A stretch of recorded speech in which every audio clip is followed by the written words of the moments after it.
क्योंकि जैसे ही मेरा दाहिना पैर कमरे में पहला कदम रखा, मैंने उसे एक जोरदार थप्पड़ मारा और वो जमीन पर गिर पड़ा। सबको लगा कि मैं पागल हो गया हूँ, लेकिन मुझे अच्छी तरह पता था कि अंत की शुरुआत हो चुकी है। ढेर सारे दैत्य मनुष्यों का बेतहाशा कत्लेआम कर रहे थे। केवल कुछ ही लोग, जिनमें शंकी अद्भुत शक्ति जागृत थी, बच पाएंगे। मैं अपनी माँ बाप और छोटी बहन की सुरक्षा के लिए हिम्मत जुटाकर कठोर और मजबूत योद्धा बनने का फैसला किया। मैं जान हथेली पर रखकर लड़ता रहा ताकि जल्द से जल्द ताकत हासिल कर सकूं और बहन को एक सुरक्षित जिंदगी दे सकूं। लेकिन अंत में मुझे उसके बेरहम धोखे का सामना करना पड़ा। उसने दुश्मनों के साथ मिलकर मुझे जहरीला विष दिया और मेरी दोनों आंखें बेरहमी से निकाल दी, सिर्फ इसलिए कि वो अपने पसंदीदा आइडल को खुश कर सके। और मेरी बहन इन शियाओयू उसी की दिमागी दीवानी निकली। क्योंकि अब मैं उनके असली चेहरे को देख चुका हूं, तो चिन शियाओयू के लिए कोई नरमी दिखाने की जरूरत नहीं है। सीधे एक थप्पड़ मारकर उसे जमीन पर गिरा देता हूं। चिन शियाओयू को यकीन नहीं हो रहा था कि मैंने उसे मार दिया, लेकिन मैं बस ठंडे अंदाज में जवाब देता हूं, अगर तुम मेरे सामने ऐसे उड़ती रहोगी तो मैं तुम्हारे मुंह पर एक और जोरदार थप्पड़ मार दूंगा। फिर माता पिता के छोड़े हुए बैंक कार्ड को उसे दिखाता हूँ। माता पिता की इज्जत के चलते मैं उससे बहस नहीं करता। लेकिन तुम ध्यान से सुनो, अब से मैं चिन फोंग तुम्हें अपनी बहन नहीं मानता। पिछली जिंदगी में उसे बचाने के चक्कर में मैंने बहुत मौके खो दिए थे। अब जब ये बोझ नहीं रहा, तो पता नहीं गेम में मैं कितनी ऊंचाई तक पहुंच पाऊंगा। मैं पिछली जिंदगी के गेम के अनुभव के साथ सभी खिलाड़ियों से आगे निकल जाऊंगा। मैं कसम खाता हूं कि उसे मैं खुद खत्म करूंगा। प्रोफेशन चॉइस हॉल तो वाकई यादगार जगह है। याद है जब पहली बार यहाँ आया था तो घबराकर घंटों लग गए प्रोफेशन चुनने में। चिन शियाओयू की सुरक्षा के लिए मैंने वॉरियर चुना था, लेकिन वॉरियर मजबूत होते हुए भी मेरे लिए सही नहीं था, क्योंकि मेरे लिए मोबिलिटी सबसे जरूरी थी। इसलिए मैंने बिना हिचकिचाए असैसिन चुना और सिस्टम ने अपने आप अनफान यान की खासियत अनफान क्वेंडिंग मुझे दे दी। जब खिलाड़ी शंशिकी गेम में प्रवेश करते हैं तो उन्हें अपने प्रोफेशन और टैलेंट का सबसे ऊंचा स्तर मिलता है। लगता है शंशिकी एक बार मालिक चुन ले तो कोई भी उसे छीन नहीं सकता, और शनफानजियान शंशिकी की वजह से भी ऐसा ही है। सिस्टम ने मेरे लिए ऐसा किया। फैसले का पूरा अधिकार असल में ब्रह्मांड का सबसे सच्चा और सबसे पुराना मूल अधिकार है, जो नियमों और व्यवस्था से ऊपर है। बस अफसोस ये है कि मेरे पास अभी तक दिव्यता नहीं है, इसलिए मैं अभी अपने अधिकार के पैसिव इफेक्ट को एक्टिवली इस्तेमाल नहीं कर सकता। पिछले जन्म में जब से 7 साल पहले वो दिव्य खेल शुरू हुआ, तभी एक ताकतवर इंसान देवताओं के क्षेत्र से निकलकर व्यवस्था के क्षेत्र तक पहुंचा था। तभी इंसान पहली बार व्यवस्था की ताकत को समझ पाया। लेकिन अब मुझे शुरुआत में ही वो मूल अधिकार मिल गया है जो व्यवस्था और नियमों से ऊपर है। इसलिए बस मुझे देवताओं के छोड़े हुए इलाके से निकलकर व्यवस्था के इलाके में पहुंचना है और दिव्यता हासिल करनी है। तभी मैं अपने अधिकार को इस्तेमाल कर पाऊंगा। लगता है अभी लंबा सफर तय करना है। सिस्टम ने मुझे गेम का कोड नेम चुनने को कहा। मैंने बिना सोचे समझे अपने लिए नाम रखा अंधेरा। आप अभी देवताओं के छोड़े हुए इलाके में प्रवेश कर रहे हैं। टाउन छोड़कर राक्षसों को मारो तो ट्रेडेबल लाइफ पॉइंट्स मिलेंगे। मैं मर जाते हो तो आपकी आधी लाइफ कट जाएगी, चाहे वो ट्रेडेबल हो या ना हो। इस वक्त और भी खिलाड़ी गेम में आ चुके हैं। कई देशों के ताकतवर खिलाड़ी बार बार आएंगे और इस दुनिया की व्यवस्था को फिर से बनाएंगे। इसलिए मुझे उनसे आगे रहना होगा। लेकिन जैसे ही मैं ट्रांसमिशन पॉइंट पर पहुंचा, देखा कि कुछ खिलाड़ी मर चुके हैं। ये राक्षस वाकई बहुत खतरनाक है। लेवल 1 के क्रॉलर ने तो मेरी 1/3 हेल्थ एकदम से घटा दी। अब समझ नहीं आ रहा आगे क्या करना चाहिए। अरे, ये सुनहरी बालों वाली लड़की भी एक छुपा हुआ प्रोफेशन थी, क्योंकि वो लंबा धनुष इस्तेमाल कर रही थी, छोटा धनुष नहीं। और सुनहरी बालों वाली लड़की ने भी पता लगा लिया कि मैं भी एक छुपा हुआ प्रोफेशन हूँ। शैडो भाई, नमस्ते। मैंने बिना सोचे मना कर दिया। मैं उनके साथ वक्त बर्बाद नहीं करना चाहता था। लेकिन जैसे ही मैं मुड़कर जाने लगा, सुनहरी बालों वाली लड़की ने अपने साथी को इशारा किया कि वे मेरे पीछे आए। एक तो ये देखना कि कहीं मेरे साथ लड़कों की जानकारी मिल जाए, और दूसरा ये कि मैं कैसे मरता हूँ ये जानना। जल्दी ही सुनहरी बालों वाली लड़की ने मेरी अलग पहचान पकड़ ली। मेरी प्रोफेशन की शुरुआती इक्विपमेंट बाकी असैसिन से अलग थी, और मेरी स्पीड भी असाधारण थी। यहाँ तक कि मेरे कपड़े भी अलग थे। इसी वक्त मुझे भी उनका होना महसूस हुआ। ज्यादा दिक्कत न हो इसलिए मैंने सीधे शैडो प्रोफेशन की एक खास स्किल पोटेंशियल शैडो एक्टिवेट की। फुस की आवाज के साथ मैं गायब हो गया। पोटेंशियल शैडो कुछ वक्त के लिए अदृश्य बना देता है, लेकिन हमला करते वक्त फिर से दिखता है और इस हमला की ताकत भी बढ़ जाती है। अदृश्यता की महारत इस वक्त दोगुनी होती है और एक लेवल बढ़ जाता है। शुरुआती दौर में आमतौर पर कोई खिलाड़ी या मॉन्स्टर मेरी मौजूदगी महसूस नहीं कर पाता। थोड़ा ही वक्त गुजरा था कि मेरी अदृश्यता खत्म होने वाली थी, लेकिन अच्छी बात यह थी कि कूल डाउन टाइम एक्टिवेशन के वक्त से शुरू होता है, तो कुछ सेकंड बाद मैं फिर से अदृश्य हो सकता था। हर खिलाड़ी की शुरुआती एट्रीब्यूट्स 10 पॉइंट्स होती है और अलग अलग प्रोफेशन उन पर बेसिक बोनस देते हैं। पिछली जिंदगी में वॉरियर ने सिर्फ 3 पॉइंट स्ट्रेंथ और कंस्टिट्यूशन में बढ़ाए थे, लेकिन इस बार सभी एट्रीब्यूट्स में बढ़ोतरी थी। खासकर मेरी एजिलिटी में 8 पॉइंट्स का भारी इजाफा हुआ। मैंने बिना झिझक अपने फ्री एट्रीब्यूट पॉइंट्स पूरी तरह एजिलिटी में लगाए, क्योंकि फुर्ती ही छाया का सबसे अहम हिस्सा है। शुरू में तुम चाहे जैसे भी पॉइंट्स बढ़ाओ, कोई भी मॉन्स्टर का डैमेज प्लेयर्स पर भारी पड़ता है। सिर्फ फुर्ती बढ़ाने से ही मॉन्स्टर को बिना नुकसान पहुंचाए मारने का मौका मिलता है। तभी सामने से आवाज आई। पता चला एक लेवल 1 का साधारण रेंगने वाला जीव था और ये बंदा अपनी उम्र चूस रहा था। शायद यही वो था जिसने पीले बालों वाली लड़की की टीम को मार दिया। घाव देखकर लगता है उन्होंने काफी खून गंवाया है। पता चला कि मॉन्स्टर प्लेयर्स को मारने के बाद उनकी उम्र हासिल करते हैं और उसे चूसकर अपनी ताकत बढ़ाते हैं। तभी रेंगने वाले ने अचानक मुझ पर हमला कर दिया। मैंने तुरंत छुपने की स्किल एक्टिव की और पल भर में उसकी नजरों से गायब हो गया। जब वो मेरे निशान तलाशने में उलझा था, मैंने मौका पाते ही उसके सिर पर एक जोरदार हमला किया। फिर पीछे से छुपकर एक और चौंकाने वाला हमला किया। बस एक बार में ही रेंगने वाले को मार गिराया। क्योंकि मेरे पास हिट होने पर डैमेज बढ़ाने का पैसिव था, इस बार हमला 2 गुना असरदार हुआ। पिछली जिंदगी में युद्ध के वक्त एक बार से ज्यादा 40 डैमेज होता था और रेंगने वाले को मारने में काफी वक्त लग जाता था, साथ ही खुद भी घायल हो जाता था। पीले बालों वाली लड़की की टीम रेंगने वालों से पूरी तरह खत्म हो गई। हर किसी की कम से कम 30 से 40 साल की उम्र चली गई, कुल मिलाकर 100 साल से ऊपर। लेकिन जो उम्र बाहर निकली वो सिर्फ 55 साल की थी और इसे ट्रेड भी नहीं किया जा सकता। उम्र फिलहाल काम की नहीं लग रही थी। जैसे ही मैं थोड़ा निराश हुआ, सिस्टम ने अचानक बताया कि निर्णय का अधिकार एक्टिव हो गया है। बधाई हो, आपने टैलेंट अनलिमिटेड इवोल्यूशन हासिल किया है। ये एक बेसिक टैलेंट है। जब अकेले हालत में दानव को मारोगे तो कभी कभी तुम्हें पवित्रता के अंक मिलेंगे, जो पवित्रता स्किल को अपग्रेड करने के काम आते हैं, और हर दिन तुम्हें अपने आप 5 पवित्रता अंक भी मिलेंगे। अकेले ही BOSS लेवल के दानव को मारोगे तो 100% पवित्रता अंक मिलेंगे। ऐसा अनलिमिटेड पवित्रता वाला स्किल भी होता है। पिछली जिंदगी में तो मैंने कभी ऐसा सुना तक नहीं था। लगता है यही वो ताकत है जो नियम और व्यवस्था से ऊपर है। पहले पवित्र छाया और बैकस्ट्राइक स्किल को आजमाते हैं। छाया की अदृश्यता का वक्त 12 सेकंड से बढ़कर 16 सेकंड हो गया है और डिकोडिंग अटैक की ताकत 60 से बढ़कर 90 हो गई है। बैकस्ट्राइक का डैमेज भी 10% से बढ़कर 15% हो गया है। अब इससे छुपकर अटैक करके अनलिमिटेड छुपने का फायदा मिल सकता है। अगर ये अपग्रेड स्किल है तो पूरा हेल्थ वाला क्रॉलर भी एक ही बार में मार सकता है। तभी पीछे से एक आवाज आई, छोरा तेरा कद पतला है पर ये बदन कम से कम 10 लोगों से लड़ सकता है। एक आदमी अकेले लेवलिंग कर रहा है, बड़ा मेहनती लग रहा है। चाहो तो भाई तुम्हें ट्रेनिंग दे दो। जैसे ही वो बोल रहा था, पीछे पेड़ पर अचानक 2 लाल आंखें चमकी। ये तो इनफर्टाइल था। ये देखकर मैं जल्दी से छाया स्किल एक्टिवेट कर दिया।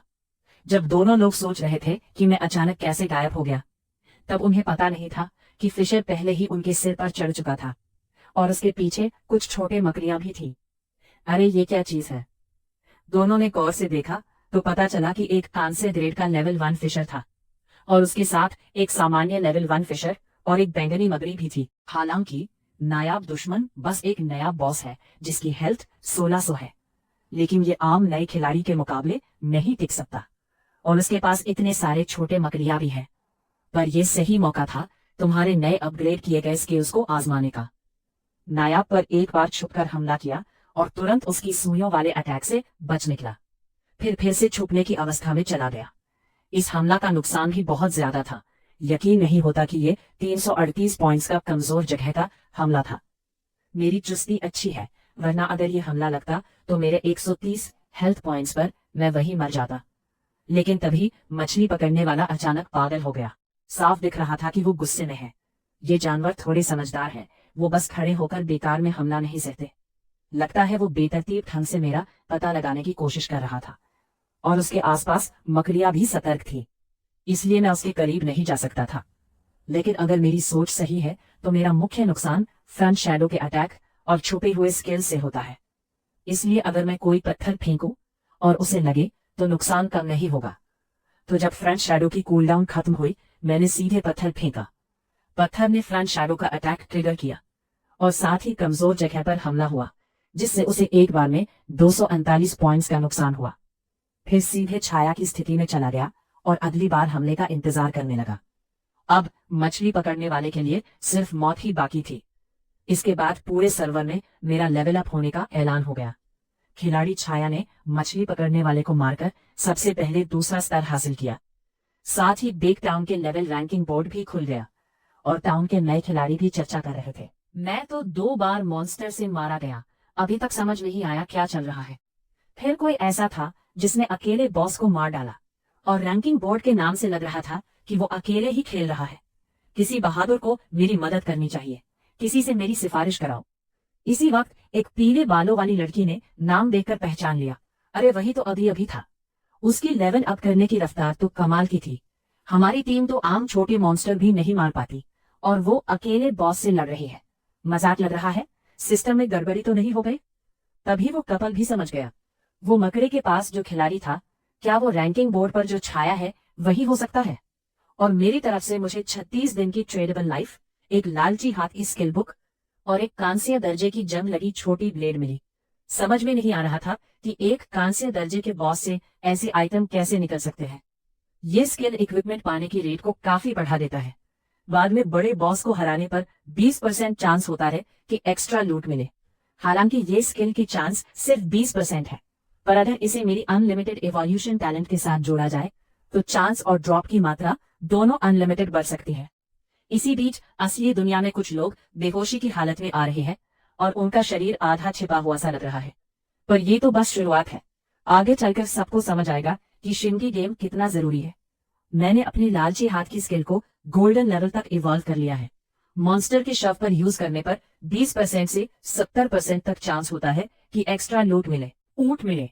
लेवल 3 तक इवॉल्व करने के लिए 3 फ्री एट्रीब्यूट पॉइंट्स चाहिए। मतलब 100% एक्स्ट्रा लूट पाने से आप ज्यादा दूर नहीं हो। अब आने वाले समय में ज्यादा से ज्यादा लोग गेम में घुसेंगे तो मुझे भी गेम की प्रगति तेज करनी होगी और सबको ये भी पता चलेगा कि गेम की स्किल्स और इक्विपमेंट असली दुनिया में भी एक्सट्रैक्ट हो सकते हैं, जिससे एक बड़ा हंगामा मचेगा। लेकिन इक्विपमेंट एक्सट्रैक्ट करने के 2 कंडीशंस हैं। पहला, लेवल होना चाहिए 10 और दूसरा, पर्याप्त ट्रेडेबल लाइफ होना चाहिए।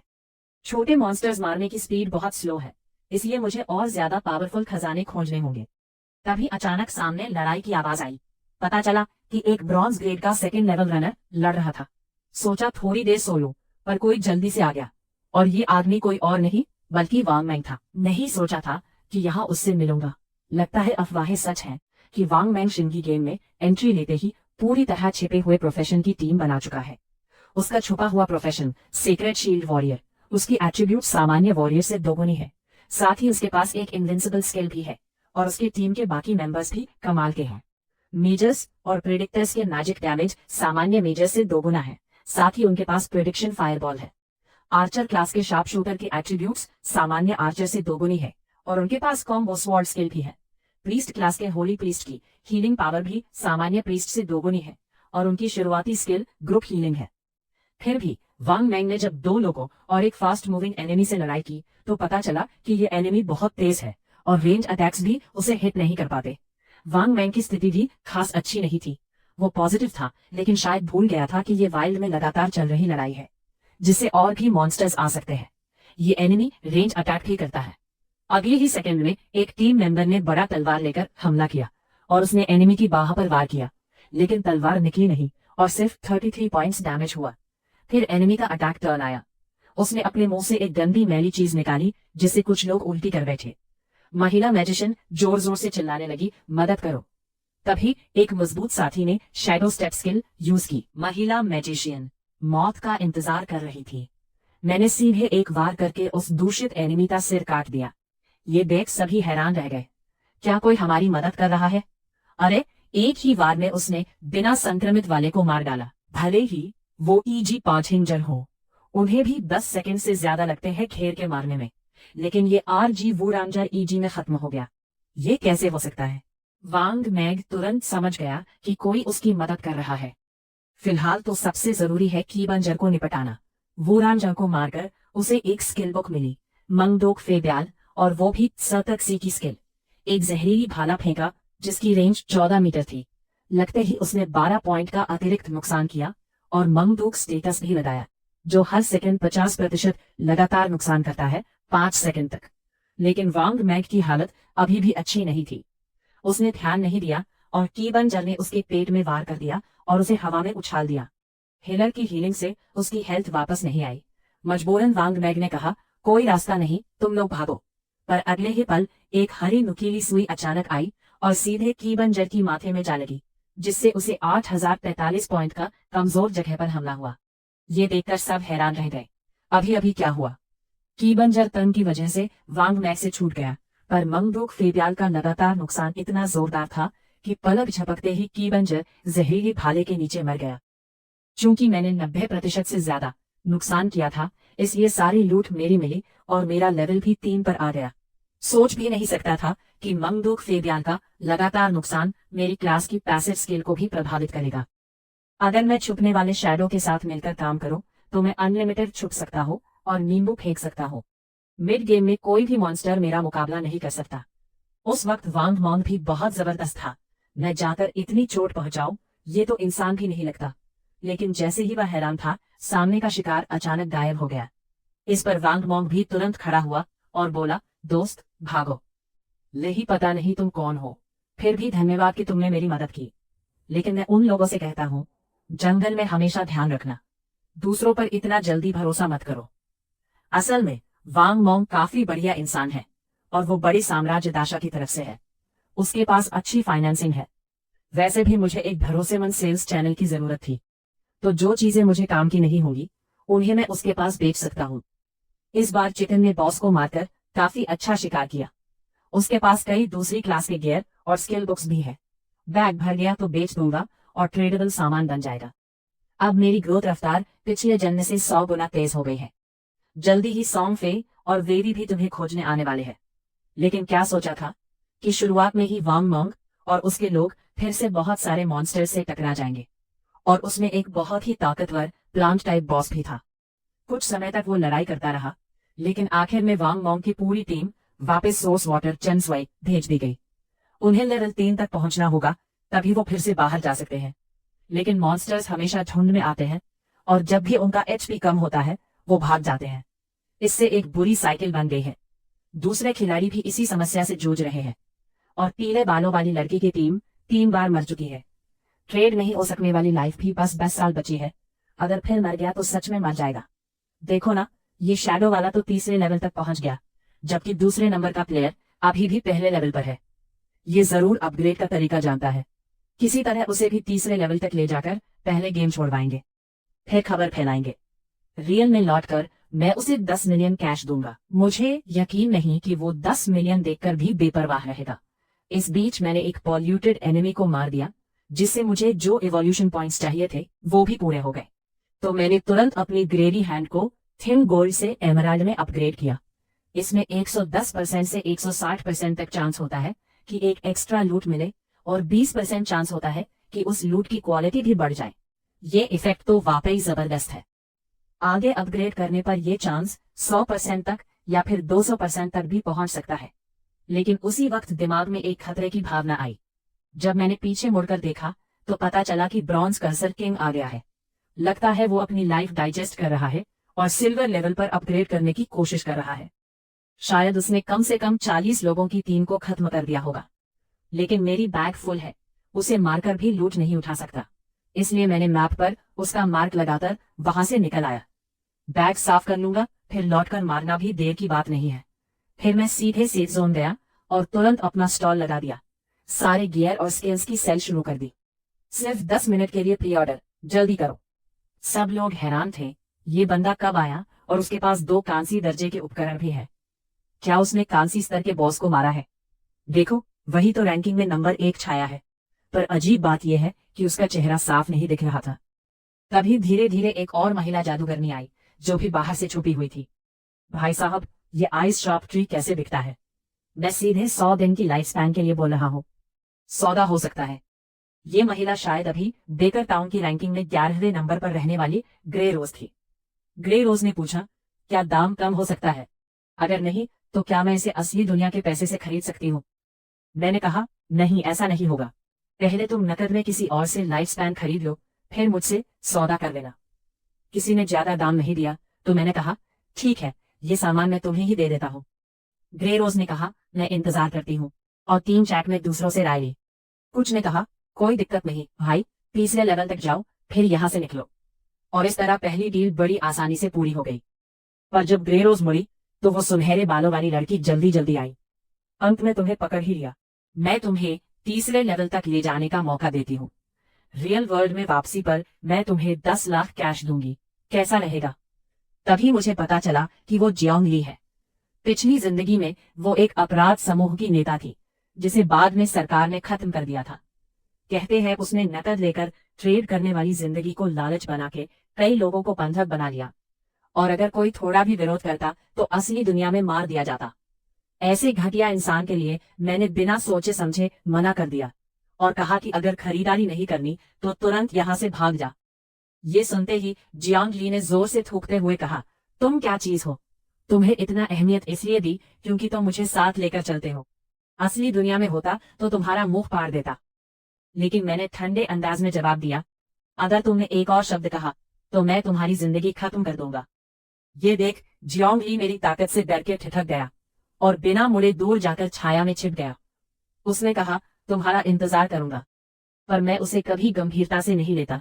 अभी तक कोई नहीं जानता कि ट्रेड करने वाली जिंदगी कितनी अहम है, और कोई नहीं जानता कि ये गेम असली दुनिया की व्यवस्था को तहस नहस कर देगा। जो असली दुनिया के दम पर लोग गर्व करते थे, भविष्य में उसका कोई मतलब नहीं रहेगा। आखिर में सिर्फ अपनी ताकत ही सब कुछ है।